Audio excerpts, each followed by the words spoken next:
من علم الفرنسيين الرياضيات؟ من؟ من علم؟ نحن الذين علمناهم الرياضيات. كانوا يعرفون يحسبون الفرنسيين؟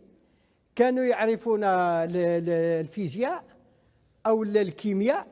حتى العطور تاعهم هذه لارين دونغري كل شيء منا من معسكر، من الشيح نتاع معسكر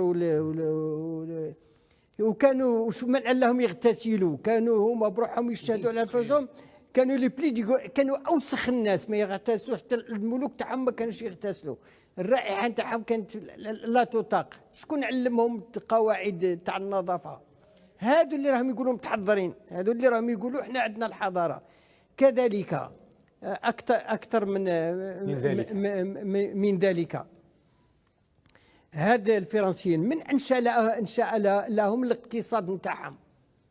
اقتصاد رأسمالي بدأ من القرن الرابع عشر. من كان وراءه؟ كانت وراءهم شركات المساهمة اللي استخلصت من الفريضة الإسلامية نتاعنا، الأسهم وكذا كذا، هذيك هي شركة المساهمة.